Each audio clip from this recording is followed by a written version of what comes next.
thing going on at that time. But there's a need. All I'm trying to say to Elaine here and to relay to your staff, that 24 hours is a long time to sit and wonder, is the power going to come on? Do I stick it out? What do I do? How many coats have I got to put on? Do I light a fire? A lot of people have a fireplace, and that's great.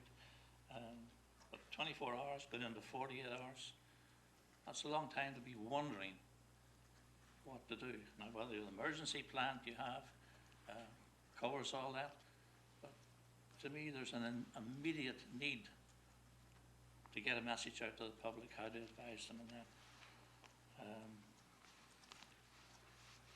The crews that were out in the streets, they were fantastic. I got talking to quite a few of them, the guys from New York, Syracuse area. They were fantastic. All I say is that they were doing a lot of cleanup.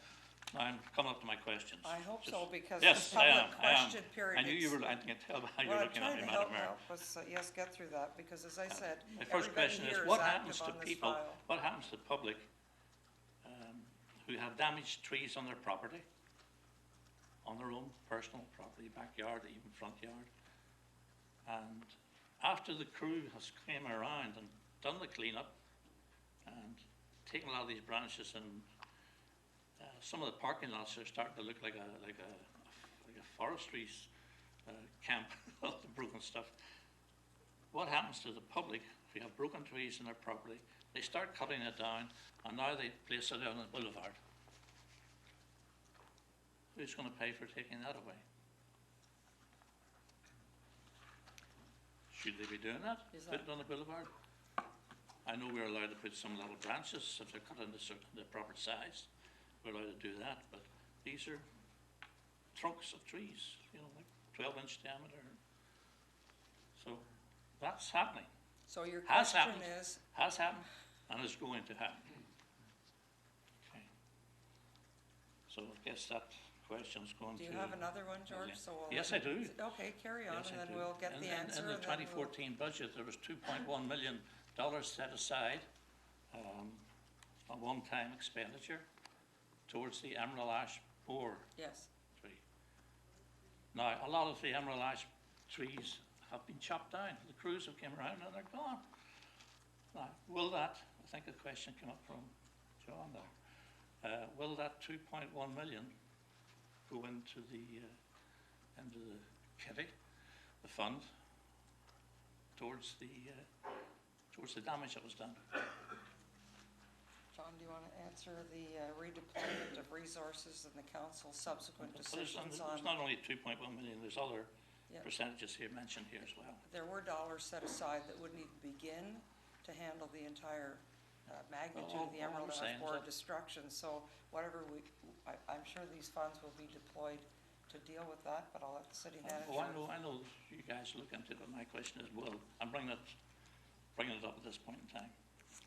If I can just add one thing on the matter of salt. Who was worried about salt? Mr. Callahan, I think. What you got to do is find a small convenience store that's in the middle of a condo complex that sells salt, like Rabbit. Condos don't need salt. They have their own supply of salt and whatever, melt, ice melt. And that's where I got my salt, at a little Rabbit store in the middle of a condo complex. They had lots of it. On the firewood, will residents be allowed to take some of this lumber, whatever, timber, and use it for their own personal use in fireplaces? Question? Hey, I used to buy firewood, and a face cord was, I don't know, $80 or something like that. Through you, Madam Mayor, right now we're stockpiling in various locations the tree trunks and the branches. A lot of these piles are unstable. We have asked for grinders to come in to grind it up and chip up the trees. At this point, we're certainly not encouraging residents to come and pick up firewood. I mean, those piles, like I say, are unstable, and I'm not, and it's not a good idea to open it up to the public. What I really meant was from within the location of their house on the boulevard, or some branch that's fallen down. And I know this is happening. People are taking advantage of the storm.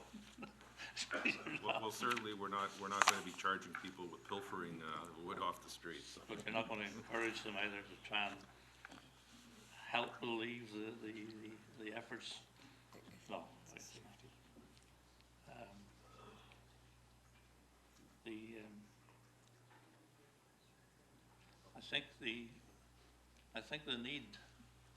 I think there's a need to get a message out to the public based on what's happened, so that they know if, heaven forbid, it ever happens again. I think that this has to happen soon. Councillor Hames was talking about getting information to her.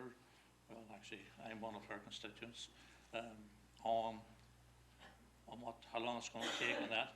And most people who've got a little bit of common sense know this is going to take at least a year before it's all cleaned up. It's not going to happen in the next month or so. But that message has got to get out to people. Brampton needs a local radio station. It's a Absolutely. CRTC federal decision. Well, why don't you get We're on involved? record as making that case. Of course, we have Four Corners Radio. So do it. And we would love to have our own television station. Yes. Because, you know, there's a lot of incorrect messaging getting out But there, and some of us Again, would love their that's no good vehicle unless to get that's the no good truth unless out. you have electricity in the television. Thank you, Right. Mr. Startup. Does that Thank you. conclude your questions? Councillor Hutton, are we ready to adjourn? Bylaw? He brought up a comment about the firewood, and I know a lot of the trees are ash, and we got to be very careful what happens, especially even the mulching of them and spreading them around. Yes. The disease carries over in the mulch, so I know a lot of trees, mainly in the Conservation Drive Kennedy area, whole streets there are, and they were all treated this fall, and then a few weeks later, they're all gone. So I hopefully the wood will be taken and destroyed as quickly as possible. If people can burn it in their own fireplace, that's one way, certainly to get rid of it, or their wood stoves. But we can't be, if it's transported any place, it's going to spread the disease. It's spread in the wood, and that's how it's spread in the first place. So I think we've got to recommend that residents be very careful, and we try and get as much ash cleaned up and disposed of as quickly as possible. I'm not sure if it's going to the incinerator or where it should go to, but it should be burned, and if it's being chipped, then the chips need to be disposed of as well. We can't spread them around in the park because they're just going to spread that disease elsewhere. So Bylaws. my comments, sorry. You ready for the bylaws? Yeah, there are no bylaws because there's just the confirming bylaw Yes. today. Well, Thank I have you. one. That's it? Okay.